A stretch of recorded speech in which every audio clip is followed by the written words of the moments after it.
네, 안녕하세요. 더불어민주당 교육위원회 국회의원 백승아입니다. 오늘은 교사노조 선생님 두 분을 모시고 저희 라이브를 해보려고 합니다. 오늘은 어떤 신학기 시작을 맞아서 학교 현장에서 많이 나오는 이야기들을 함께 나눠보려고 하고요. 특히 제가 발의한 학교 민원 체계, 이 대응 체계 법안, 또 행정업무 경감 방안 이런 것들을 우리 선생님들을 모시고 한번 이야기를 나눠보려고 합니다. 네, 자기소개 다시 한번 부탁드립니다. 네. 안녕하세요. 저는 교사노조 연맹 정책처장 박소영입니다. 뵙게 되어 반갑습니다. 안녕하세요. 저는 교사노조 연맹 대변인이자 중등교사노조 위원장 김희정이라고 합니다. 반갑습니다. 예, 반갑습니다. 그러니까 교사노조 정책처장이시고 교사노조 대변인으로 나오셨습니다. 지금 교사노조가 새로운 위원장님, 송수연 위원장님이 선출이 되시고 새로운 집행부 선생님들로 이렇게 모셨어요. 어떤가요? 요새 교사노조 연맹? 그러니까 새로운 시작을 하고 계실 것 같은데 살짝 근황 스몰 토크 한 분씩. 네. 그동안 교사노조 연맹이 열심히 달려왔었습니다. 그런데 이제 새로운 위원장님 그리고 또 새로운 집행부들로 꾸려지면서 좀 더 역동적이게 됐고 좀 더 활기차졌다라고 저는 개인적으로 이제 느끼고 있습니다. 그리고 학교에서도 바쁘실 테고 의원님도 당연히로 바쁘실 테고 뭐 다들 바쁘시겠는데 저는 개인적으로 좀 정책처장이라는 좀 무거운 자리를 맡다 보니 사실 요즘에는 자면서도 일하는 것 같은 자면서도 일하는 것 같은 네, 그런 네, 제거 좀 네, 나오고 기분이 듭니다. 네. 저는 그렇습니다.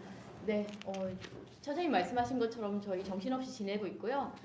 저희 이번에 그 4대 집행부는 교사노조 연맹 첫 번째로 하고자 하는 게 교사 정치기본권 회복입니다. 그래서 저희가 첫 시작을 3월 4일날 출범선언하면서 국회 앞에서 길바닥에서 다 같이 모여서 교사 정치기본권 회복을 위한 기자회견부터 시작을 해서 지금까지 한 달 가까이 열심히 생활하고 있습니다. 네. 두 분 다 이제 첫 시작이라 너무 부담감도 있으실 테고 떨림도 있으실 텐데 화이팅입니다. 감사합니다. 화이팅. 네. 그 열정만은 정말 제가 장담합니다. 네. 그러면 먼저 우리가 오늘 테마가 시작이잖아요. 시작. 그러면 우리 학부모님들이나 또 선생님들이 학기 시작 때마다 굉장히 긴장하고 스트레스 많으실 텐데 우리 두 선생님이 드릴 만한 꿀팁 같은 거 있을까요? 학기 초 시작에 대한 꿀팁. 꿀팁 간단하게. 네, 간단하게. 네, 저는 사실 이미 유튜브나 이런 커뮤니티에서 그 꿀팁은 굉장히 많이 공유가 되었다고 생각을 해서 어쩌면 저보다 더 학부모님들이 잘 알고 계시지 않을까? 네, 그런 생각도 합니다만 두 가지 말씀을 딱 드리면 첫 번째는 가정통신문 확인과 회신. 그거 정말 사소해 보이지만 굉장히 중요하고 또 3월 초에는 양도 많은데 또 중요합니다. 그래서 그거를 바로바로 해주시면 아이들을 파악하는데도 훨씬 빠르게 될 거고 또 교사 업무 경감에도 확실한 도움이 됩니다. 그리고 두 번째는 좀 흐린 눈이 필요합니다. 이건 뭐냐면 아이들도 교사도 지금 적응하는 단계잖아요. 그러다 보니까 서툰 것도 있고 학부모님들 보시기에 약간 이해가 안 되시는 부분이 분명히 있을 것 같아요. 그럴 때는 약간의 흐린 눈을 해주시고 조금 믿고 기다려 주시면 저절로 해결되는 부분이 많다. 네, 성장하는 과정이니 믿고 맡겨 주셨으면 좋겠습니다. 저는 그게 꿀팁이라고 생각합니다. 네. 네, 우리 박수영 처장님 되게 좋은 말씀 많이 해주셨는데 저는 감정적으로 무슨 생각을 했냐면은 저는 이제 선생님들한테 드리고 싶은 말씀은 저는 꿀팁은 잘 모르겠고요. 이때가 되게 막 교사들한테는 3월이 정말로 버텨내고 생존하는 시기잖아요. 그쵸. 주변에 선생님들 막 방광염 걸리신 선생님들도 많으시잖아요. 3월 내내 그 짬이 없으셔서 화장실 갈 틈이 없어서. 근데 저는 이제 사실은 교사분들한테 얘기하고 싶은 거는 그냥 선생님들 너무 열심히 하고 계시니까 이제 좀 느슨해도 된다. 너무 엄격하시게 너무 잘하려 노력하시다 보면은 사람이 지치게 되잖아요. 그래서 나 잘하고 있어. 너도 잘하고 있어. 이런 마음으로 뭐 담당 교사의 일이야. 아직도 그렇게 생각하시는 분들이 굉장히 많으셔서 이런 인식이 바뀌지 않는 한 좀 제도가 현장에서 체감되기까지는 좀 많은 어려움이 있다. 그래서 교육부가 앞으로는 조금 더 민원 대응이 관리자의 책무라는 것을 좀 명확히 하는 지침이나 아니면 뭐 평가 지표 관리자의 하는 일들에 대한 지표 같은 것들을 좀 더 명확하게 제시해 둔다면은 그런 방향성으로 좀 더 갈 수 있지 않을까 보고 있습니다. 그러니까 관리자가 책임지고 할 수 있도록 좀 책무를 네. 명시화하고 어떤 평가에도 넣으면 더 실효성이 있겠다 이런 말씀이시죠. 예, 지금 댓글 보니까 학교에서 민원 대응팀에 대한 안내가 전혀 없었다. 이럴 수가. 서울은 아직 이어드림, 서울 안에서 모르겠어요. 그러니까 이어드림이 아직 홍보가 덜 됐고 그 본격적으로 시작한 곳도 있는데 그렇게 하지 않은 곳도 있는 것 같아요. 제가 좀 더 교육부 통해서 알아보도록 하고요. 제가 항상 교육부 만나면 하는 말이 이제 보고하러 오라고 하셔서 오시라고 하고 드리는 말씀이 교장 연수를 해야 된다. 꼭 교장 연수를 해서 관리자 마인드가 바뀌어야 학교에는 이게 안착이 된다. 그냥 법 만들고 시행령 만들고 전책 만든다고 끝 아니고 교장 연수가 마무리돼야 된다고 제가 늘 강조하거든요. 교장 선생님, 우리 교감 선생님들께서 이런 제도가 있고 이렇게 바뀌었다는 걸 홍보하고 본인이 이런 책무를 갖고 있다는 걸 인지하고 이게 시스템이 바뀌어야 이게 학교가 제대로 돌아갈 수 있다라고 늘 강조하는데 지금 민원 대응, 그러니까 제가 한마통에 대해서는 교장 연수 꼭 하라고 누누이 말씀드려가지고 어느 정도 시정이 되고 있다고 들었는데 그것도 제가 확인해 봐야겠지만 학교 민원 대응팀에 대해서 안내가 없었다니까 너무 충격이고 요거 다시 교장 연수 통해서 선생님들께 꼭 학교에 내려가도록 하겠습니다. 사실 민원 대응팀이 모든 학교에 다 만들도록 됐잖아요. 그래서 민원 대응팀의 가이드에 보면 교장, 행정실장, 그리고 또 교감 이렇게 들어가도록 되어 있는 게 맞나요? 네, 네, 예. 맞습니다. 등자가 붙어서 이제 교사가 들어갈 수도 있긴 한데 그 학교마다 사정이 다르니까요. 그래서 이 민원이라는 것은 판단할 때 이제 어떤 학교에 연락이 와요. 그럼 이 민원된 팀에서 일단 받아야 되는 겁니다. 받아서 이거는 상담이라 선생님이 해야 된다. 그럼 선생님께 연결을 해드리고 아니야 이거는 민원이다. 그러면 민원된 팀에서 해결을 해야 되는 거예요. 그리고 선생님들도 나에게 만약에 악성 민원이 반복이 돼서 와 반복이 아니라 단 한 번이라도 나에게 악성 민원이 들어오면 바로 민원 대응팀에 토스하십시오. 그렇게 하도록 되어 있습니다. 지금 가이드라인이. 선생님이 내 혼자 어떻게 해결해 보려고 그래야 내가 실력 있고 능력 있고 정말 좋은 사람 같아서 뭔가 좋은 교사 같아서 그렇게 하시면 절대 안 되고요. 나는 내가 지켜야 돼요. 그러니까 이제 법과 시스템이 이 법이 만들어졌지만 이게 학교 현장의 시스템으로 딱 안착되기까지는 과정이 시간이 필요한데 거기에 선생님들의 노력이 정말 필요합니다. 그래서 악성 민원 딱 전화 오고 그럼 우리 대변인님, 처장님 다 바로 민원 대응 팀으로 토스하라고 안내해 주실 거죠? 네, 네네. 그럼요. 혼자 감당하지 마십시오, 절대. 예. 네, 맞아요. 저도 그래서 교장 선생님의 연수도 되게 중요한데 선생님들도 조금 더 단단히 마음을 드시고 왜냐면 지금 다 마련해 주셨으니까 그런 네. 근거라든지 체계를 당당하게 이것은 민원이다. 내가 다 바로 받을 수 없다. 이런 것도 학교에 목소리를 내주시면 좀 더 시너지 효과가 나지 않을까 네. 이렇게 생각을 하고 아까 민원 대응팀은 사실 네. 학교에서 다 조직이 되어 있고 네. 문서상으로는 사실 존재가 합니다. 네. 그리고 이어드림이 약간 홍보가 좀 덜 됐다. 네. 그리고 사실 이어드림을 제가 홈페이지로만 만들어 와서 교육부가 어플로 해야 된다. 누가 이거 들어가냐. 그리고 나이스의 그 학부모 메뉴랑 연결시켜 달라고. 그렇죠. 맞아요. 그래서 제가 말해서 연결된 겁니다. 연결은 돼 있는데 사실 홈페이지로 잘 안 들어가잖아요. 그러니까 좀 비대면으로 할 수 있는 뭔가 도피처라고 말하긴 그렇고 하나의 거리가 생겼다. 통로가 생겼다. 다만 이제 어플로 좀 더 수시로 들어가기는 네. 어려운 접근성이 좀 떨어지는 부분이 있는데 어플로 만들려면 이제 돈이 어마어마하게 든다고 하더라고요. 그 말로는. 그리고 또 어떤 선생님은 어플로 만들면 너무 접근성이 쉬워서 온갖 민원이 더 들어오면 어떡하냐 뭐 이런 말씀도 하시더라고요. 그래서 제가 이제 교사노조와 또 다른 교원단체들과 현장과 소통하면서 어떻게 하는 게 좋을지 좀 더 방법을 연구해서 현장에서 우리 악성 민원으로부터 선생님들을 보호할 수 있도록 좋은 방법을 계속 찾아 나가도록 하겠습니다. 예, 그러면 민원에 대해서는 이 정도 이야기를 하고 이제 행정업무 경감, 학교 행정업무 경감에 대해서 이야기를 해보도록 하겠습니다. 자, 새로운 학기 하면 딱 떠오르는 게 우리 선생님들 업무 부담이죠. 이 그림 좀 보세요. 우리 비서관님이 만들어주시고 선생님 너무 힘들어 보이시죠? 그러니까 업무 부담, 특히 행정업무가 너무 선생님들을 힘들게 해요. 이거 보면 우리 비서관님이 지금 판넬을 엄청 많이 만들어 오셔가지고 네 보면 제가 이 국감 때 했던 내용인데요. 행정 업무가 한국 학교 행정 업무가 거의 OECD 1위예요. 한국의 교사들의 행정 업무가 OECD 1위라서 제가 최근에 학생 건강검진 이 행정 업무를 공단으로 위탁하는, 그래서 선생님들 업무를 좀 덜어내는 법을 통과시켜서 지금 적용을 앞두고 있는데요. 이것뿐만 아니라 사실 선생님들이 정말 수많은 행정 업무에 시달리고 있어요. 방금 아까 댓글에 업무 표준안 필요하다 맞아요. 이런 말 했는데, 제가 강원도에서 교사를 하지 않았습니까? 강원도는 단위 학교별 업무 표준안이 있습니다. 이게 있어서 사실 행정 또 교무 이렇게 나누어서 이 일은 어디가 하고 이 일은 어디가 하고, 뭐 CCTV 이런 시설은 다 행정이 하고 뭐 어떤 거는 교무가 이렇게 나눠놨어요. 그러니까 이건 제가 교사노조 만들기 전에 만들어진 거예요, 사실. 그래서 그 이전에 정말 치열한, 거의 뭐 제가 알기로는 3년 가까이 논쟁하고 치열하게 이 업무 분담을 해서 업무 표준안이 생겼습니다. 그래서 강원도는 어느 정도 가르마가 타져 있어요. 그런데 제가 다른 지역 이야기를 들으면 깜짝깜짝 놀랄 때가 정말 많아요. CCTV 설치하고 뭐 이런 것까지 다 교사가 하라고 그런 지역이 있더라고요. 오늘도 인천이었나? 그래서 왜 그걸 교사가 하고 계세요? 그랬더니 거기는 원래 교사가 계속 했다는 거예요. 그래서 저는 한 번도 안 해봤다 보니까 강원도는 업무 표준안이 있는데 다른 지역은 없으니까 맞아요. 그게 이런 사례들이 전국에 얼마나 많을까 싶어요. 행정 업무 경감에 대해서 선생님들이 아무래도 저보다는 이제 선생님들이 아이디가 훨씬 많으실 것 같은데, 선생님들 업무 경감 아이디어 하나씩만 좀 이야기 좀 해주십시오. 하나 아니어도 됩니다.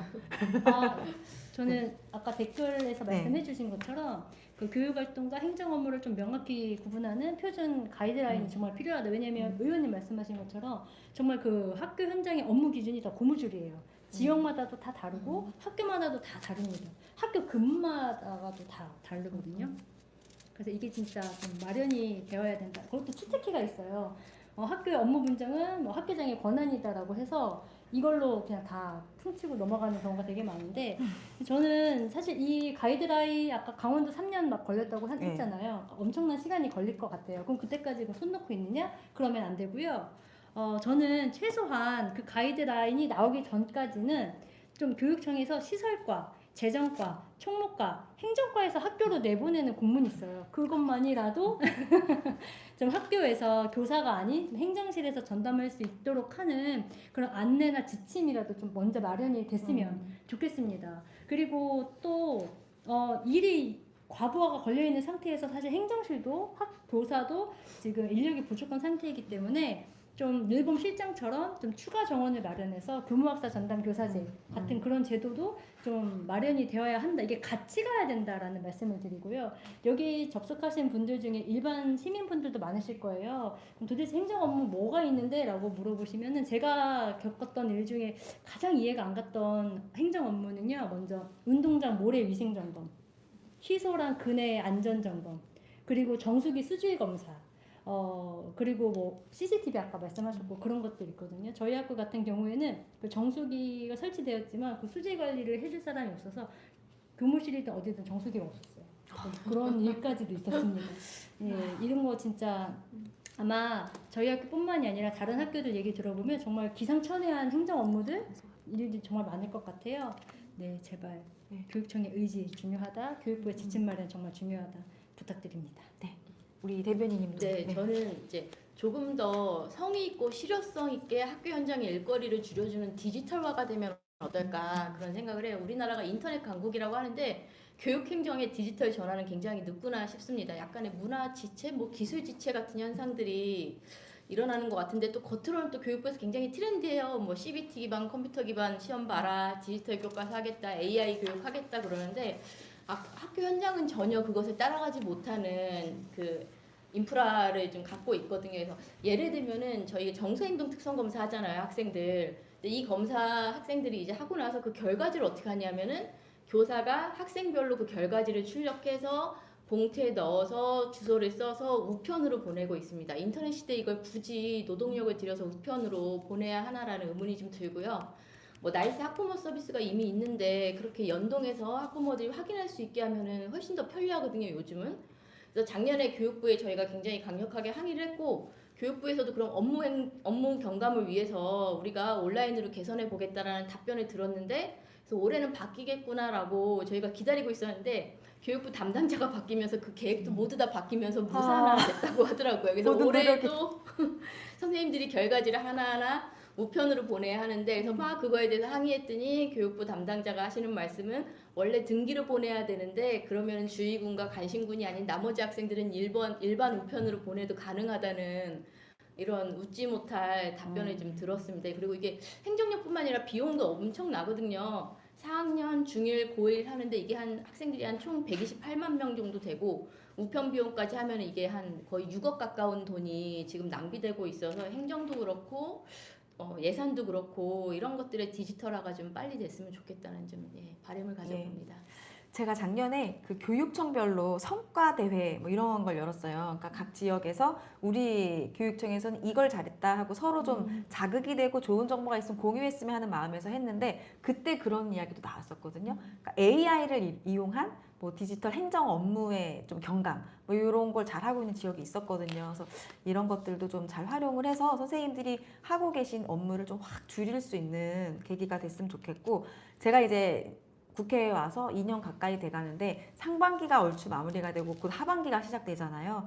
그래서 상반기에는 교권 보호에 대해서 여러 가지 법을 냈고 사실 법 통과 한 13, 14개 정도 시켰거든요. 근데 아직 현장에 내려가지 않아서 선생님들 실감은 못 하실 것 같은데 얼마 전에 교권보호센터를 의무적으로 만드는 법안도 또 통과를 시켰습니다. 근데 하반기의 목표는 행정업무 경감을 목표로 잡고 좀 해보려고 그래요. 그래서 조례에 있어서 어쩔 수 없이 이 업무를 해야 되는 경우들이 있다고 들었어요. 그러니까 지역별로 조례에 뭐뭐뭐가 있다. 그래서 학교에서 하기 싫은데도 해야 되는 거예요. 쓸데없는데도. 그런 것도 좀 찾아내고 또 학교에서 해야 될 일이 아닌 것들은 다른 부서로 넘기기도 하고 또는 굳이 안 해도 되는 쓸데없는 일. 이제 사회가 좀 비대해지고 복잡화되면서 정말 행정 업무가 많아지고 있잖아요. 그래서 좀 덜어낼 수 있는 건 좀 핀셋으로 골라서 빼내는 그런 작업들을 저 혼자는 못하고 이제 교원단체 여러분이 현장에 계시는 그 생생한 선생님들의 아이디어를 가지고 좀 도와주시면 좋겠는데 그래서 제가 업무 경감 TF팀을 만들려고 해요. 여러 교원단체, 교사노조, 뭐 전교조, 실천교사, 좋은교사운동 등등등, 뭐 세넷 등등 여러 가지 교총도 이렇게 빼먹으면 안 돼요. 큰일 날 뻔했네. 그래서 여러 선생님들이 좀 선생님들 보내주시면 이 TF팀을 만들어서 그 안에서 우리가 행정 업무를 경감할 수 있는 여러 가지 안들을 만들고 제가 법으로 할 수 있는 건 법으로 하고 교육부에 요구해서 할 수 있는 건 하고 또 교육청에 할 수 있는 건 하고 이런 식으로 좀 하반기 동안은 행정 업무를 경감하는 그래서 선생님들이 행정 업무가 아니라 가르치는 일에 집중할 수 있도록 하는 일을 좀 하려고 합니다. 그리고 지금 댓글을 쭉 보면 온갖 지킴이들 월급 기한 근무 대장까지 다 한다. 아, 웬일이야. 지킴이 면접과 진짜 별거 선생님들이 다 하고 계셨네요. 괜히 선진강원이 아니네. 제가 강원도에서 그러셨구나. 계속 놀아요. 신기해요. 불법 카메라 설치 요것도 CCTV도 아유 정말 이걸 어디서부터 어떻게 손을 대야 될지 모르겠네요 진짜. 유치원 선생님들은 먼비 계산하고 이런 것까지 다 하신다고. 그니까요. 유치원 선생님들은 정말 고생 많으세요. 학교급이 낮아질수록 정말 유치원 선생님들 제가 현장 가서 뵀는데 나중에 또 이야기하도록 하고 그래서 지금 하나하나 말하자면 끝도 없고 우리 보고 계신 선생님들 약간 화만 맞아. 유치원 나시고 선생님 말씀 초, 중, 얘기했으니까 특수 선생님들도 맞아요. 특수 선생님들도 그래서 저희가 행정업무 경감 TF팀을 만들 겁니다. 제 의원실에서 주관해서 그래서 좋은 아이디어 많이 선생님들이 각 단체들에 제공해 주시면 제가 잘 현실화 시켜보도록 하겠습니다. 그 다음은 이제 학생들 입장에서 제가 요새 가장 관심 갖고 있는 것이 2개가 있어요. 그래서 그거에 대해서 좀 얘기를 하려고 합니다. 일단은 중독 문제, 청소년 중독 문제 다뤄보고자 하는데요. 제가 성평등 가족부 위원이었거든요, 작년에. 그때 질의하면서 찾아봤더니 청소년 스마트폰 과의존 이 실태 조사를 했는데 10명 중에 4명이 과의존 상태예요. 저도 애가 셋인데 우리 집 애들도 약간 의심스러워요. 그러니까 이런 사실을 확인을 할 수가 있었는데 문제는 지금 과의존율이 우리 비서관님 열일하시지 않습니까? 지금 피켓이 몇 개인지 모르겠어요. 지금 과아 의존율이 42.1, 고위험군 2.8, 잠재위험군 39.3%나 되는데 문제는 뭐냐면요. 과외진 학생 수가 23만 명이었어요. 근데 상담으로 이어진 건 18만 명. 근데 가장 충격적인 거 치료 연계한 거는 700명대예요. 그러니까 연계가 잘 안 돼요.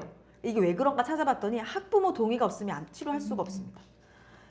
그러니까 이거 가지고도 제가 이제 교육에서 여러 번 이제 막 국힘당 의원님 막 싸웠는데 학부모 동의 없으면 절대 안 된다 이런 말씀을 여러 가지 법안에서 하세요. 근데 사실 학부모님의 동의 없이도 할 수가 있어야 학교가 학생들이 나아지는데 이 문제에 대해서 좀 어떻게 생각하시나요? 우리 대변인님부터 어떻게 해야 이 상담 치유 연계율을 좀 높일 수가 있을까요?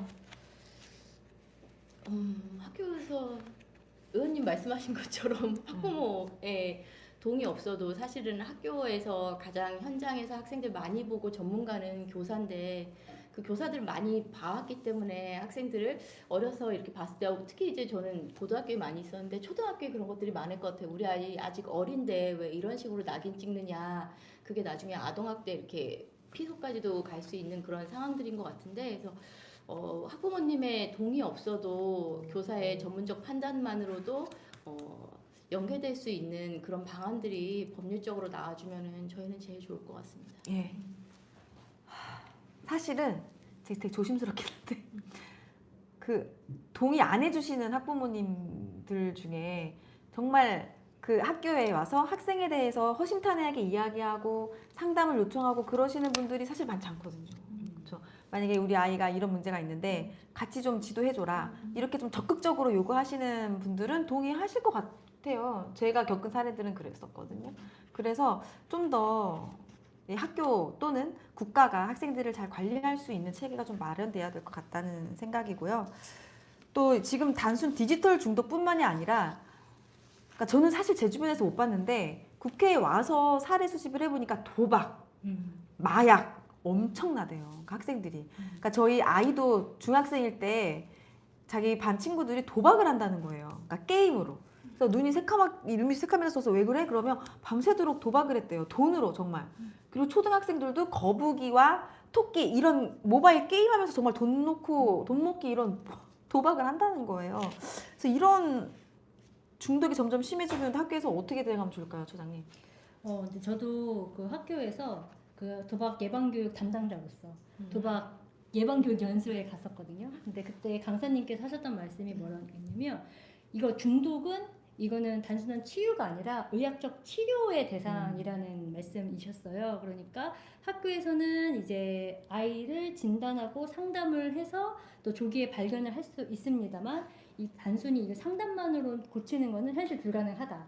그러니까 그 현장을 인식을 하고 우리가 진단을 해서 발견을 했으면 교육적 차원에서 전문 의료 연계 시스템이 가동이 되어야 그래서 교육청에서 학부모에게 의뢰를 요청을 한다든지 왜냐면 아까도 민원 때문에 교사들이 압박감과 부담감을 느끼고 있으니까요. 네, 그런 시스템이 먼저 마련이 되어야 되고 또 계속 꾸준히 치료를 받을 수 있도록 행정 재정적인 지원도 마련이 되어야 한다라는 말씀도 드리고 싶고 저는 그리고 이거를 다 학교에서만 해결하려고 하는 것이 아니라 좀 지역사회와 연계를 해가지고 해결할 수 있는 방법도 찾아야 될 것 같아요. 그러면 이제 도박 중독이라는 문제 현상은 있지만 우리가 이게 왜 생겼는지를 사실 다시 역추적해서 따라가다 보면 아이들이 사실 심심해서 할 일이 없어서 여가생활을 어떻게 즐길지 몰라서 이게 도박, 마약 그리고 디지털 중독까지 다 연동이 된다고 보는데요. 그리고 저는 조금 이런 연계 시스템은 원스톱이라든지 그 체계를 마련을 하면 되고 조금 근본적인 원인을 해결할 수 있도록 좀 지역 사회에서 아이들이 다채로운 여가나 문화 프로그램들을 누릴 수 있도록 그런 것도 같이 동반이 되어야 이게 해결을 할 수 있지 않을까 그런 말씀을 좀 드리고 싶습니다. 예. 그러니까 저희 아이가 막내가 초등학교 3학년인데요. 작년 2학년일 때도 그렇고 그러니까 누나랑 형아는 밖에 나가서 많이 놀았거든요. 근데 막내는 잘 안 나가 놀아요. 그러니까 왜 안 나가냐 그러면 놀이터에 가도 사람이 없는 거예요. 그러니까 나가도 같이 놀 친구가 없어요. 다 학원 가거나 다 집에서 핸드폰 하고 있고 가끔 게임에서 만나더라고요. 막 전화해서 야 몇 시에 들어와? 뭐 이러면서 같이 게임을 하면서 놀고 이러면서 아이들이 여가 생활을 스마트폰 외에 즐길 수 있는 거 진짜 모르는구나. 근데 그런 여가 생활하고 친구랑 어떤 놀이 규칙 만들고 져보기도 하고 이겨보기도 하고 막 머리를 맞대서 전략도 짜고 이러면서 아이들이 정서적으로도 발달하고 두뇌도 발달하고 하는 건데 너무 안타까워요. 그래서 이거 사항들은 정말 단순한 것은 아니고 사실 이 중독 문제를 학교에서만 해결할 수 있는 것도 또 아닙니다. 그러니까 뭔가 사회 구조적인 문제이기 때문에 다 같이 진짜 온 나라가, 온 마을이 아니라 거의 온 나라가 나서서 해결해야 될 문제인데 그래도 우리 선생님들이 학교에서 아이들을 가장 저는 선생님들만큼 아이들 생각하고 사랑하는 분들은 없다고 생각하거든요. 그래서 우리가 학교에서는 어떻게 할 수 있을까에 대해서 좀 같이 고민하고 싶어서 말씀을 드렸습니다. 저 좀 덧붙이자면 네네. 사실은 이제 중독 도박 같은 경우 이제 저는 이제 아까도 말씀드렸지만 고등학교 학생들을 주로 많이 보기 때문에 그러니까 남학생들은 이 상황이 불편하고 힘들 때 경쟁 저는 지금의 우리 중고등학생 특히 학생들이 느끼는 그런 경쟁에 대한 압박감이 굉장히 크다고 생각을 하거든요. 그래서 남학생들은 그걸 해소할 길이 없으니까 이제 게임을 하다가 도박까지 가는 경우가 많아요. 그래서 자기들끼리 막 도박을 하다가 그게 나중에는 되게 더 커지고 조직적이고 정말로 뒤에 조폭까지 이렇게 껴있는 상황들이 굉장히 많고 정말 많아요. 남학생들은.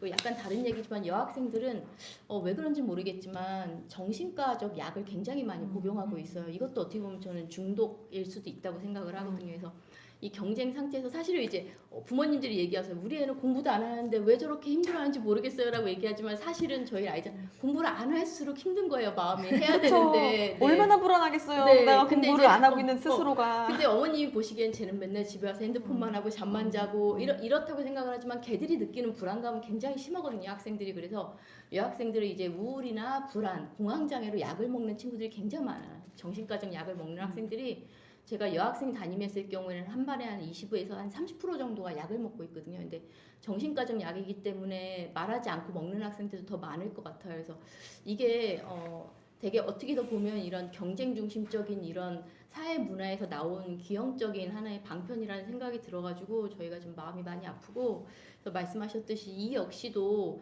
학교에서 치료할 수 있는 게 아니라 뭐 이렇게 연계시켜서 아이들이 치료받을 수 있게 해주는 것도 중요하지만 그러지 않고 아이들이 좀 더 건강하게 자라나갈 수 있는 사회를 만들 수 있도록 저희가 좀 같이 풀어야 될 국가 전체가 풀어야 될 문제라는 생각이 듭니다. 예, 굉장히 심각한 수준까지 와 있어서 우리 아이들을 이 사각지대에서 절망의 구렁텅이 속에서 우리가 구해내야 되는데 참 문제입니다.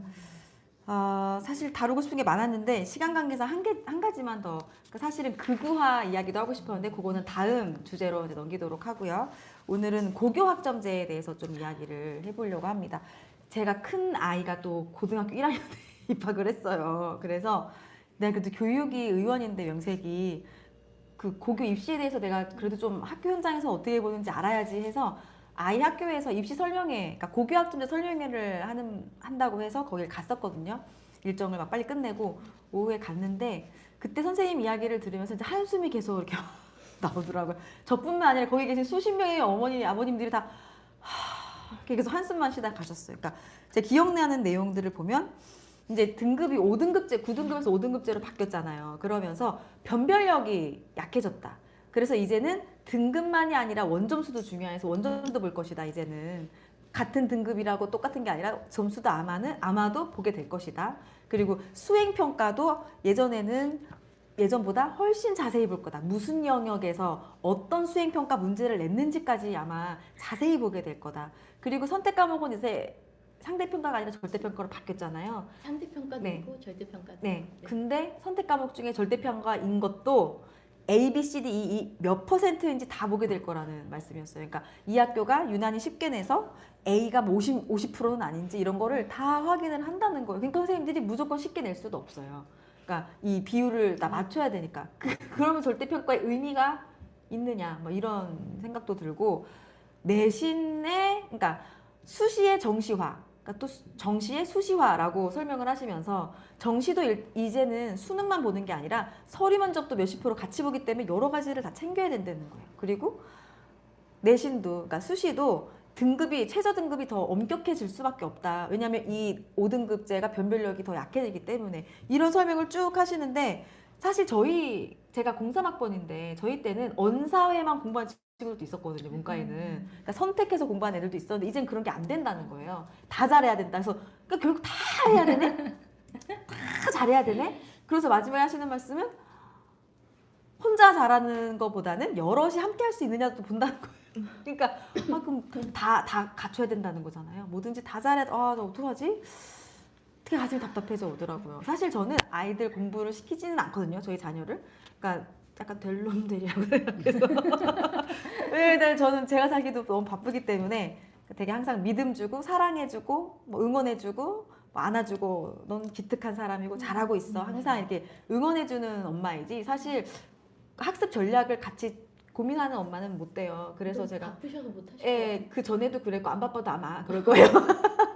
그래서 그런지 이 설명회 오신 분들의 그런 표정과 이런 걸 보면서 막 되게 숨막혀 하시더라고요. 그걸 보면서 진짜 어렵다. 우리 이 고교 학점제 또는 입시가. 근데 제가 느끼기에는 고교 학점제의 문제일 수도 있지만 네. 입시 위주의 평가가 주는 압박감 같았거든요. 그러니까 고교 학점제의 취지는 내가 배우고 싶은 과목을 좋아하는 과목을 선택해서 배우고 학점 이수만 하면 되는 건데 사실은 입시에서는 대학을 서열화하고 있고 학생들을 서열화해서 줄 세워서 성적을 잘 받게 하려는 그 평가를 하고 있잖아요. 그러니까 이 고교 학점제와 입시 중심의 이 평가 구조가 충돌이 좀 일어나는 것 같은데 이것에 대해서는 또 어떻게 보시나요? 말씀하신 대로 중등 위원장님이시잖아요. 할 말 엄청 많으실 거예요. 아니, 저한테 자꾸 만나면은 선생님들이 네. 고교 학점제 폐지시켜달라고 그러는데요. 학생들도 그래요. 네. 제가 할 수 있을까요? 이런 말씀들을 드리는데 하신 말씀 정말 정확해요. 그러니까 너무 모순돼요. 고교 학점제는 정말 진로와 적성에 맞춰서 네가 할 수 있는 것들에 그냥 네가 하고 싶은 것들을 해라고 얘기하면서 지금 대입제도는 그것과 반대로 그 모든 것들을 보겠다고 얘기하기 때문에 학생들도 정말 어쩌지도 못하고 갈팡질팡하고 학부모님들도 불안하고 그 안에서 사교육들이 이제 점점 이제 커져가고 있는 형국이고 선생님들은 어떻게든 아이들 이렇게 붙잡아서 뭐래도 좀 시키고 싶지만 버거운 상황이고 지금 그래서 이걸 어떻게 해야 되나 고민이 저희도 굉장히 많고 교육부도 많을 것 같고 그렇긴 한데 정말 손을 못 대는 것 같아요. 그러니까 고교학점제를 통해서 그러니까 교육과정을 변화시키면서 대입까지 갈 수 있다라고 생각을 하셨던 것 같은데 우리 사회가 지금 그렇지 않기 때문에 대입도 같이 가야 되거든요. 그럼 또 누군가 그러겠죠. 사회 고용 구조가 또 같이 가야지 또 모두 다 괜찮아진다라고 이야기하겠지만 어쨌든지 간에 학교의 혼란들이 너무 크고 뭐 아주 작게는 선생님 교사 수는 똑같은데 과목 수는 2배, 3배가 된 거예요. 그러니까 아이들이 선생님이 예전에는 한두 과목 가르쳤는데 지금 5과목까지도 가르치시거든요. 그러면 이게 공부할 시간이 없어지고 행정업무 많아지고 그러다 보니까 수업의 질은 낮아질 수밖에 없는 상황이고요. 그 다음에 입시 제도에도 또 굉장히 좌우돼요. 원래는 뭐 어떤 과목이 있으면 일주일에 4번을 배워야지만 그 과목을 한 학기 안에 끝낼 수 있는 건데 대학에서 이거 우리과 오려면은 우리 대학 우리과 오려면 이거 필수 과목을 전공하고 와야 돼라고 그걸 발표했어요 작년에. 그러고 나니까 학교가 갑자기 4학점짜리로 뭐 8개 과목을 깔았던 거를 학생들에게 더 많은 기회를 주기 위해서 그걸 3학점으로 일주일에 3시간으로 바꾸면서 과목 수를 늘리다든지 그런 것들. 그러니까 입시에 의해서 학교 현장이 굉장히 많이 그 풍파를 겪고 있는데 문제는 이 모든 이 혼란의 가장 큰 피해자는 학생들이다. 그게 제일 어려운 것 같아요. 그래서 선생님들도 요즘 만나면은 저 힘들어요라는 얘기보다도 가장 먼저 하는 얘기가 애들 불쌍해요. 우리 애들은 정말 실험실의 쥐 같아요. 이런 말씀들 많이 하거든요. 예. 그래서 그래도 고교학점제 작년에 처음 시작이었고 백승아 의원도 관심 가져주셔서 작년에 토론회도 같이 하셔서 문제가 이슈화됐고 아주 크게 정말로 실질적인 막 대책들은 아니었지만 그래도 자잘하게 좀 정리가 되는 측면들이 있었습니다. 그래서 올해도 여전히 좀 학교에서 실제로 어떻게 운영되고 있는지를 좀 계속 점검해 주시고 제발 현장 교사들의 이야기를 좀 들어가면서 아이들이 좀 공부할 수 있는 환경들을 같이 마련해 주셨으면 좋겠습니다. 예, 지금 저 학부모 네, 입장에서 말씀 주세요. 학부모 입장에서 예, 저도 예. 이제 고등학생을 자녀로 둔 학부모인데요.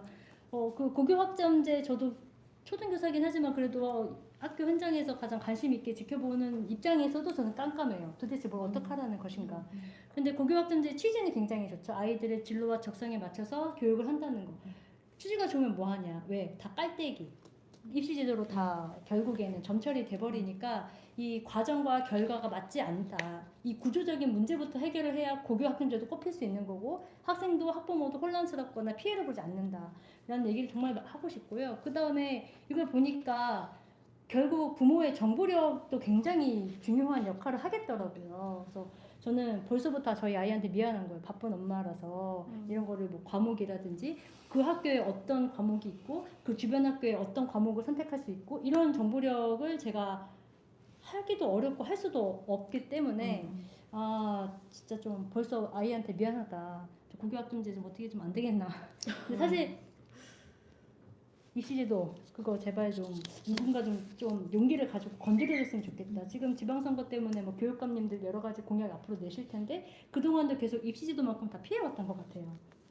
이제 방치하지 마시고 네 그거를 조금 근원적으로 해결해야 된다. 근데 여기다 조금만 더 제가 추가를 하고 싶은 것은 그럼 입시제도 변경을 어떻게 할 것이냐에 대해서는 사실 사회적인 안전망이 먼저 만들어져야 된다. 우리가 왜 좋은 대학 가려고 합니까? 좋은 직장 가려고 하는 거고 왜 좋은 직장 가려고 합니까? 돈 벌려고 하는 거고 왜 돈을 벌려고 합니까? 그렇지 않으면 내가 살아가는 게 너무 팍팍하고 힘들어지게 너무 눈에 뻔히 보이니까 그렇게 시작을 하는 거잖아요. 공부를 못해도 내가 좋은 직장에 가지 않아도 어느 정도의 생활 수준권 안에서 살 수 있다라는 그런 안전망이 있다면 이런 꼭 서울대에 가야 된다, 의대에 가야 된다 이런 생각부터 다 하나씩 사라지고 입시제도도 저절로 수정이 되면서 좋은 정책들이 꽃을 피울 수 있지 않을까 이렇게 생각을 합니다.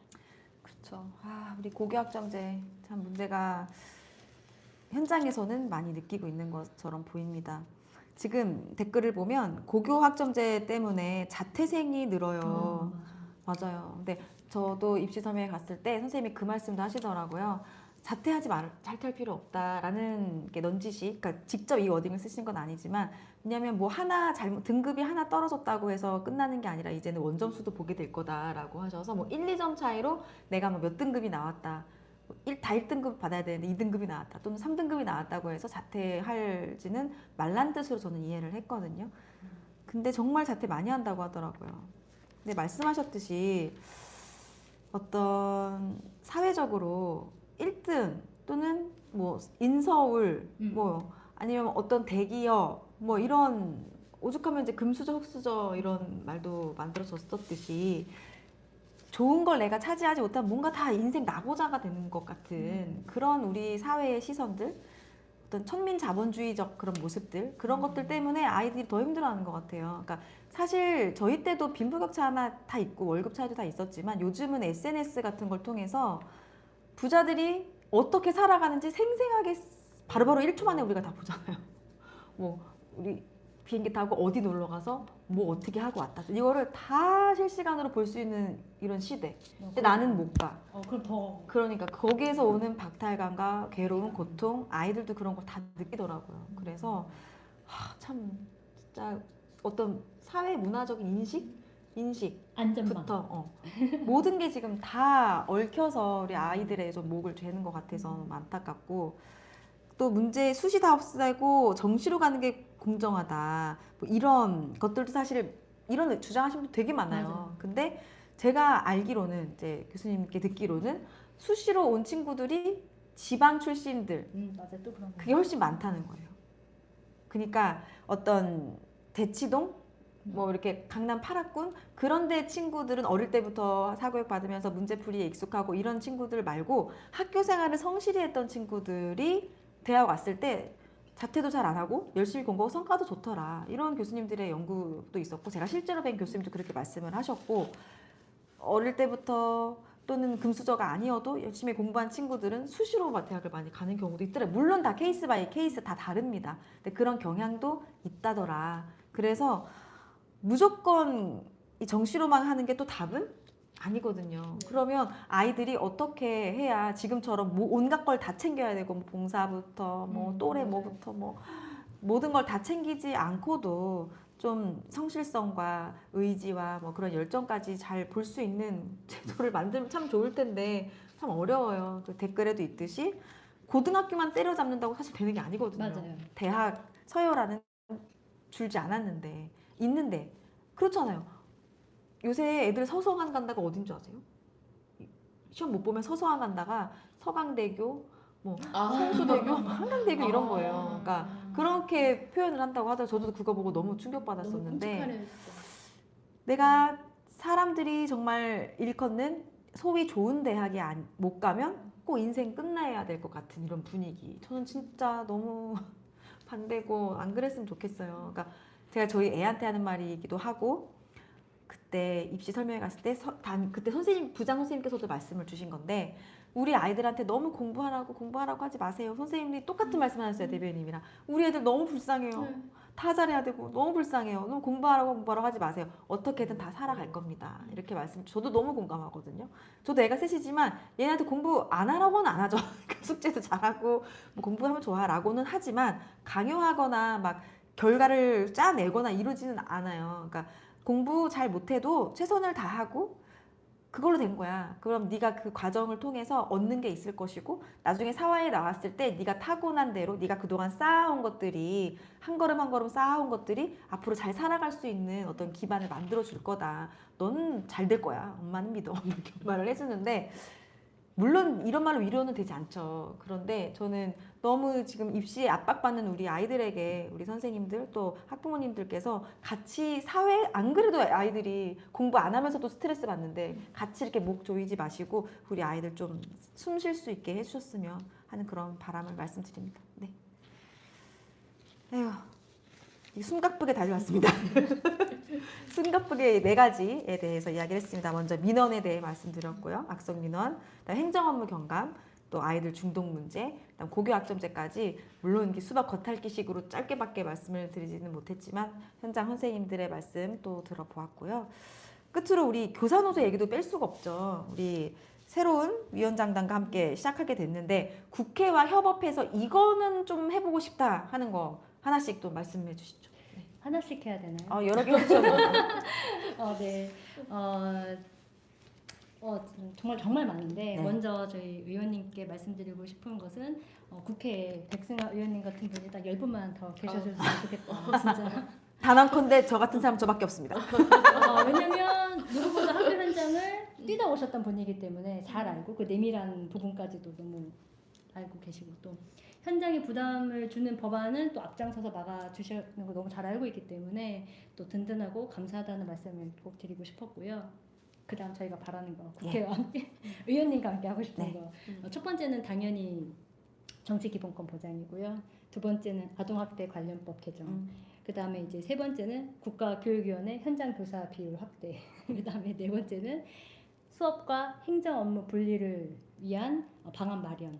그리고 다섯 번째는 교육 정책들이 쏟아지는데 이것이 학교에 어떤 영향을 미치는지에 대해서는 전혀 사전 연구가 이루어지지 않고 탁상 공론을 통해서 마구잡이로 정책이 학교에 들어올 때가 많아요.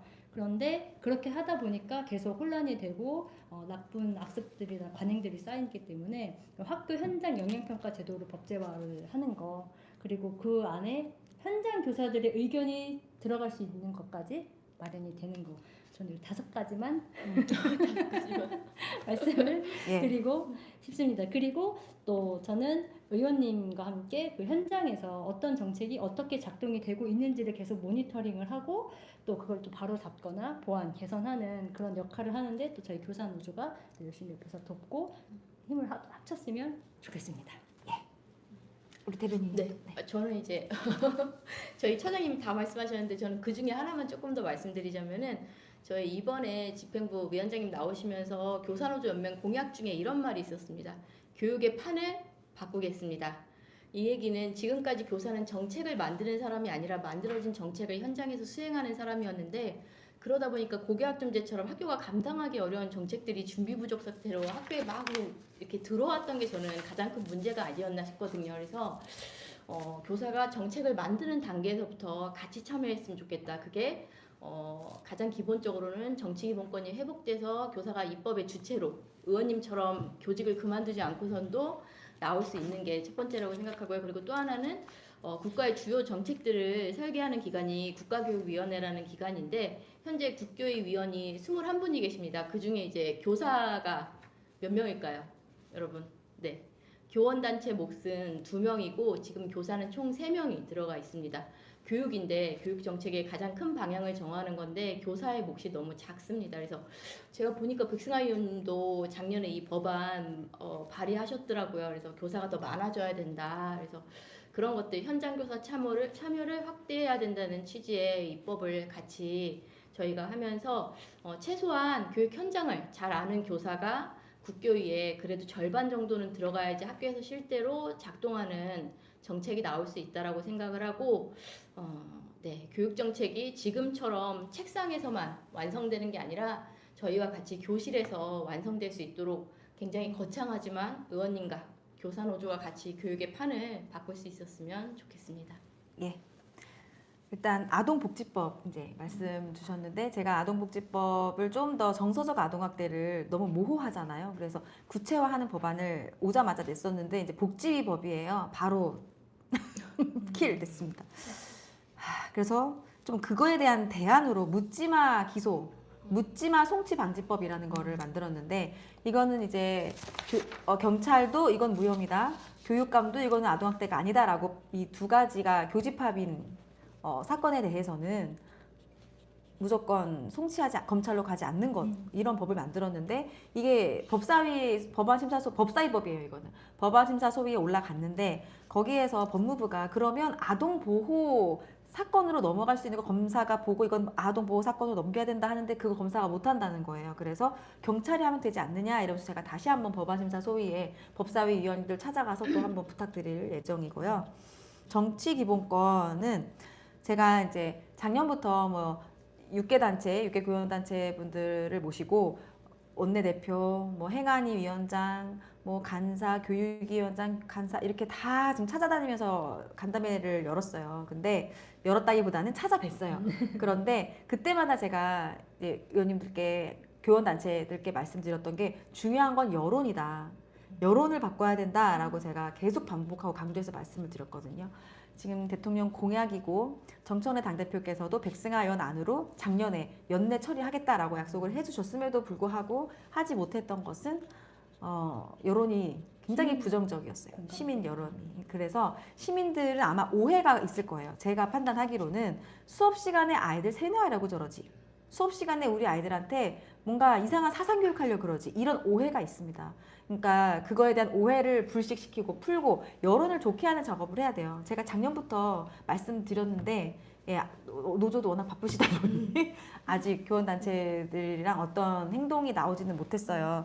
근데 어쨌든 막힌 이유는 핑계가 아니라 여론입니다. 그러니까 모 단체장님께서는 그러시더라고요. 아니 민주당이랑 대통령이 마음만 먹으면 되지 못할 게 뭐 있냐라고 하시는데 대통령이고 거대 여당이라고 할 수 있는 거 다 할 수 있는 건 하고 싶다고 다 할 수 있는 건 아니거든요. 국민이 많이 반대하는데 밀어붙이려면은 여야가 합의라도 돼야 되잖아요. 근데 국민의힘 당에서는 국감에서 모든 의원들이 이걸 다 반대했어요. 거의 한 분인가 빼고. 거의 제가 이제 폭격을 당했어요. 그래서 정치기본권이 난도질을 당했어요. 그러면 국민이 반대하면 여야 합의라도 돼야 되는데 지금 야당도 계속 반대하는데 국민 여론도 안 좋으니까 이거를 제가 혼자 밀어붙이기에는 사실 좀 무리수입니다. 그래서 여론을 좋게 하는 작업을 저도 애써야겠고 교원단체 또 선생님들이 어떻게 하면 이 오해를 풀지에 대해서 뭐 우리 수업 시간에 그렇게 하지 않을 거다 뭐 선언을 릴레이로 하시던지 뭔가 우리가 돌파구를 찾아가야 된다 그런 말씀, 여론이 되게 중요하다라는 말씀 드리고 여기 댓글에 예. 반대 사유가 뭐냐고 여론. 반대 사유요? 수업 시간에 아이들 세뇌시킬까 봐 그게 제일 크죠. 또는 퇴근하고 나서 근무 시간 외에 정치기본권이다라고 해도 선생님 인스타 보면서 애들이 다 알 텐데 어떻게 그럴 수가 있냐 이래서 제가 좀 알면 어떠냐. 그러니까 그분 말씀은 이런 말씀하시는 의원님도 계세요. 선생님은 국민의힘당인데 아이가 민주당이면 한 교실에서 어떻게 그런 일이 있어요? 어떻게 할 거예요 그걸 이래요. 그래서 제가 그게 뭐 어때요? 민주주의 사회에서는 서로 다른 걸 존중하는 거다.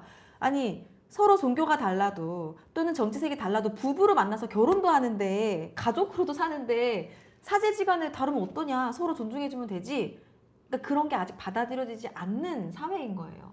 저도 네. 그 반대 여론에 선생님이 정치 기본권을 가지면 우리 아이한테 정치적인 성향을 세뇌할 것 같다, 뭐 주입할 것 같다라는 얘기를 많이 들었거든요. 근데 저는 반문하고 싶은 게 그러면 정치기본권이 생기면 그때부터 시작하고 주입을 하시느냐. 정치기본권이 있건 없건 그런 상관이 다른 이야기다라는 말씀을 꼭 드리고 싶어요. 그렇죠. 그러니까 지금 댓글에 지금 세뇌한다고 요즘 중학생들이 맞아요. 세뇌 당할까요? 저도 그걸 계속 얘기해요. 맞아요. 국회에서 선생님이 천주교 신자라고 아이들이 천주교 신자 되는 거 아니고 선생님이 부처님 믿으라고 해서 믿는 거 아니다. 그런 말도 하는데 네. 아직 60년 동안 우리가 가보지 않은 길이잖아요. 그러니까 맞아요. 가보지 않은 길에 대한 우려와 걱정과 어떤 두려움 같은 게 있는 것 같아요. 그래서 여론이라고 한다고 해서 집회하고 뭐 이렇게 여기 더 모여야겠네요 이러셨는데 그걸 말하는 게 아닙니다. 맞아요. 그러니까 압박을 하라는 게 아닙니다. 압박으로 될 것 같았으면 진작에 됐죠. 압박을 하라는 게 아니라 설득을 해야 되는 거예요. 오해를 풀고 설득을 해야 되는 거지 힘으로 압박하라는 게 아닙니다. 예. 작년에 제가 정말 많이 국회에서 애썼고 제가 이렇게 말하면 또 그렇지만 거의 통과 직전까지 갔지만 당대표님이 약속하셨잖아요. 하겠다고. 되지 않은 것은 여론인데 이것은 설득의 문제이지 압박이 아닙니다. 맞아요. 국회가 무슨 압박한다고 되고 압박 안 하면 안 되고 그런 것은 아니고요. 오해가 있습니다. 아무튼 그렇고요. 또 하나는 국교위 현장교사 늘려야 된다. 지금 2명인데요. 3명까지는 잠정적으로 합의가 된 상태예요. 어느 정도. 이 법안이 이미 많이 발의가 됐고요. 이 교원위원을 늘리는 심사를 한번 했는데 마무리를 못했어요. 그래서 하반기에 다시 올려야 되는데 그때 아마도 1명 정도는 더 늘어날 것으로 전 예상을 하고요. 행정업무 경감은 제가 TF팀 만들어서 교원단체와 함께 만들어 가겠습니다. 그리고 묻지마 기소 방지법도 댓글에 아까 꼭 해달라 기다리고 있다 그러셨는데 그것도 제가 법사위원님들 찾아가면서 다시 설득하고 부탁드리겠습니다.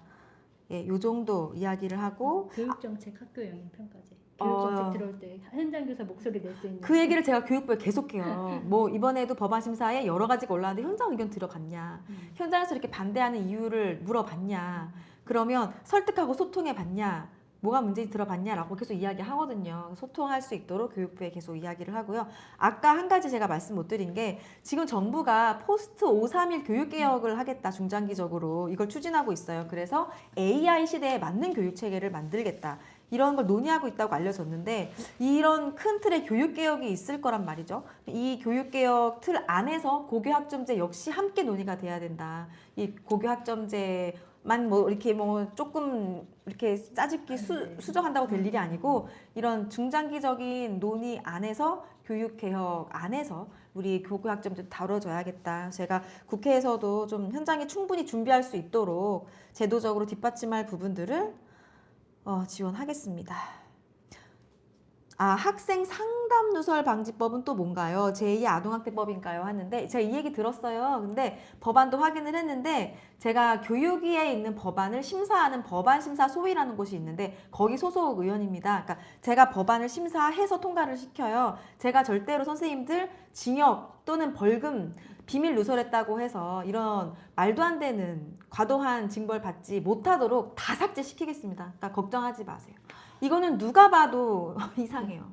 그 부분은 아마 교육부도 수정안을 낼 거로 저는 보이고 이 법안을 내신 분도 그렇고 좀 약간 과정에서 어떤 일이 있었는지 제가 자세히는 모르겠는데 이 부분은 수정이 될 겁니다. 제가 법안심사 소위위원이고 꼭 수정을 하겠다 말씀드리니까 걱정하지 마십시오. 절대 걱정하지 마세요. 두 발 뻗고 이것만 제가 약속할 수 있어요. 감사합니다. 저 정책처장으로서 예. 엄청난 가맹 노조의 걱정과 우려가 있었는데 이걸로 어떤 다 거요? 해결이 학생 상담 누설 방지법이요? 그거. 아유 걱정하지 마세요. 저는 이제 예, 그럼 제가 이걸로. 약속 드릴게요. 이거 절대 통과 이대로는 어렵죠. 걱정하지 마십시오. 아이고 제가 너무 법안 심사할 때 진짜 거의 교사의 대변인처럼 하고 있어서 가끔씩 이렇게 좀 그럴 때가 있어요. 그러니까 기초학력을 위해서 법안을 낸 것도 제가 이거 지금 현장에는 안 맞는다 하고 이제 막 이야기를 드렸는데 근데 기초학력이 떨어지고 있는 건 사실이고 학교가 기초학력 강화를 위해서 어떤 일을 해야 되는 건 또 맞거든요. 그래서 기초학력 강화를 위해서는 그럼 어떻게 해야 될까? 교원 정원이 늘어나지 않는 전제하에 좀 늘어나면 너무 좋겠는데 그런 상황에서 어떻게 하면 선생님들에게도 부담이 덜 가면서 우리 학생 기초학력을 늘릴 수 있을지도 지금 고민 중이거든요. 이런 것도 같이 토론회 한번 하시죠. 그래서 정말 학생들 기초학력 올릴 수 있는 방법을 선생님들과 함께 논의해서 찾아갔으면 좋겠습니다. 물가 대비 안 오르는 봉급. 현실화, 그쵸. 보수위원회 교사 출신 배정임 써주세요. 공무원 보수위원회 법제화 법안 이거 행안위에서 윤건영 의원님이 내셨던 걸로 제가 기억하는데 아직 심사는 안 된 모양이네요. 그 법제화하면서 교사도 넣었었는데 이것도 한번 알아보겠습니다. 예. 자, 그럼 마무리하면서 의원님 덕분에 네. 이제 상담을 안 해야 하나 싶었는데 이제 상담을 아니죠. 학생 상담이 없는 곳은 학교가 제대로 굴러가기 어렵죠. 네. 감사합니다. 예, 안심하고 상담하실 수 있도록 제가 철저하게 법안 심사하겠습니다. 걱정 마십시오. 고맙습니다. 자, 사실 사전 질문 받은 것들도 많은데 지금 시간이 너무 벌써 많이 지난 관계로 딱 한 가지만 말씀드리면 이제 사전 질문 중에 고등학교 2학년 학생이 너무 정보가 없어서 09년생이에요. 그러니까 첫 고교학점 때 첫 학생. 09년생인데 너무 학교에서 설명을 안 해줘서 뭔지 아무것도 모르고 과목 선택했다 후회하고 이과랑 문과랑 뭐가 다른 건지도 모르고 이런 구체적 안내가 없었다고 하네요. 여기는. 그러면서 우리가 09년생 사이에서는 실험주라는 은어가 있다. 내가 2010년생이 아니라 09년생인 게 원망스럽다. 실질적인 해결책을 제시해달라. 너무 가슴 아픈 학생의 사전 질문이었는데요. 이게 지금 그래서 교육부가 사실은 작년 2025년 9월 25일에 발표한 내용이 있어요. 그러니까 중3 학생을 대상으로 사용할 수 있는 맞춤형 수업 컨설팅 모델 개발해서 보급하겠다고 했는데 아직 안 나온 걸로 제가 알고 있거든요. 이것도 어떻게 됐는지 좀 알아보고 빠르게 나와서 학생들이 스스로 좀 왜 대학에서도 수강 신청하기 전에 모의로 이렇게 해보잖아요. 그것처럼 수업 선택하고 이런 것도 모의 좀 준비 신청할 수 있도록 수강 신청할 수 있도록 여러 가지 좀 준비를 해보도록 하겠습니다. 소중한 의견 주셔서 감사합니다. 예, 그러면 이제 마무리할 시간이 됐습니다. 공통 질문 하나. 네. 이거 우리 비서관님 써줬습니다. 자, 교사 노조에게 백승하는 그럼 제가 먼저. 교사 노조에게 그리고 교사에게 백승환 의원님은 가장 사랑하는 교직을 기꺼이 내려놓고 또 다른 방식으로 사랑하기 위해서 전쟁터로 뛰어나와 주신 진정한 용자다. 그리고 진짜 스피커다. 이렇게 말씀드리고 싶습니다. 네, 스피커 용자. 네. 용자 스피커 괜찮네요. 느끼는 게 비슷한 것 같아요. 저는 이제 비슷한데 표현을 다르게 생각해봤거든요. 이 질문을 보고 근데 떠오르는 단어가 하나 있었어요. 그래서 백승아는 교육계의 돈키호테다. 누군가는 되게 지레 포기하고 원래 그래 그냥 나 혼자 편하게 살지 이렇게 생각할 때 아닌 건 아니야 라고 돌진하고 행동할 수 있는 그런 용기를 분연히 일어나는 용기를 보여주셔서 저는 돈키호테라고 말씀드리고 싶습니다. 아유, 감사합니다. 그 반대로 또 이거 읽어주시죠. 백승아에게 교사 노조는 네, 일단 교사 노조는 저에게 현장의 목소리를 전해줄 수 있었던 어떤 창구였어요. 그러니까 제가 교실에서 느꼈던 답답함, 학교에서 느꼈던 답답함을 교사 노조라는 창구를 통해서 밖으로 좀 분출하고 바꾸려고 노력해 볼 수 있었던 그런 점이고요. 너무 아쉬워요.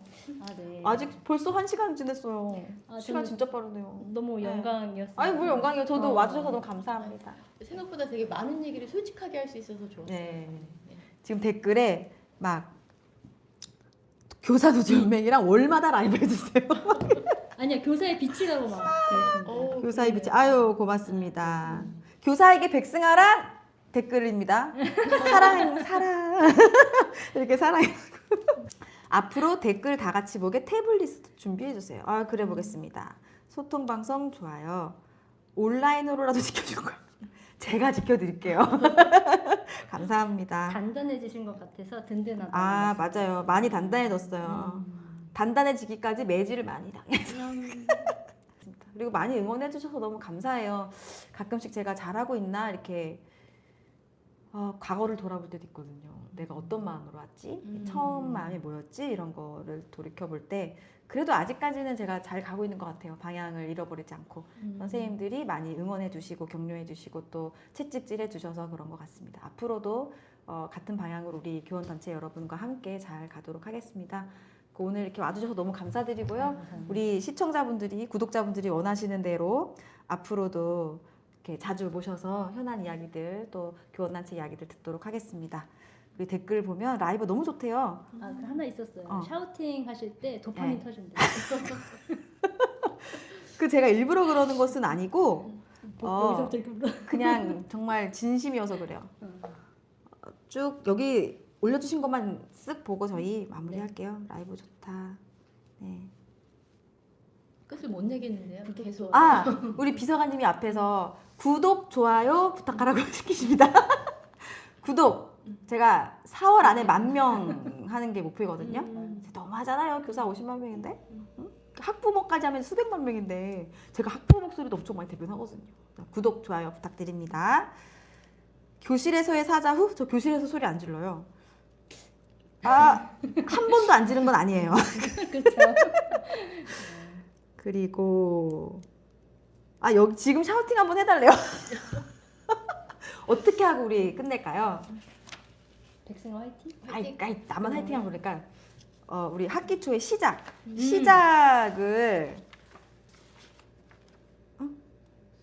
뭐라고요? 시작 이행시. 이행시로 샤우팅하라 그랬는데 그러면 두 분이 하시죠. 제가 오늘 샤우팅 띄울게요. 하시죠 그냥. 저는 그러면 오늘 띄울 때 시작을 샤우팅을 할게요. 시! 시작이란 언제나 설레고 또 불안하기도 하지만 우리가 같이 뜻을 모아서 함께 한다면 분명 좋은 끝맺음을 할 수 있을 것이라고 생각합니다. 작! 제가 작도 끝났는데. 아 그랬어요? 네, 시작 다 하셨어요. 아니에요. 작 해야 되는데요. 아. 네, 작 한 번만 더 해주세요. 작! 자꾸 힘들 때도 있지만 우리가 함께라면 더 나은 교육 그리고 더 나은 교육 환경 그리고 더 사랑하는 아이들이 즐겁게 학교 생활 할 수 있도록 해결해 나갈 수 있을 것 같습니다. 네 여기까지 하겠습니다. 네네. 자 저도 시작. 작! 작심삼일 되지 말자. 아우 좋다. 딱 두 분의 성격 나오죠? 자 그러면 댓글 보고 우리 마지막 멘트를 네. 찾았어요. 그 새 학기 부셔. 부셔. 괜찮지 않아요? 부셔. 새 학기 부셔. 부셔. 두 번 해요, 한 번 해요. 두 번 할까요? 부셔. 새 학기 부셔 부셔 하고 마치도록 하겠습니다. 우리 선생님 또 학부모님들 새 학기 부셔 부셔. 사랑합니다. 구독, 좋아요, 알람 설정 이런 거 아니에요? 구독 좋아요. 백전 해주세요. 백승아 TV 많이 봐주세요. 교사노조 연맹 응원 부탁드립니다. 감사합니다.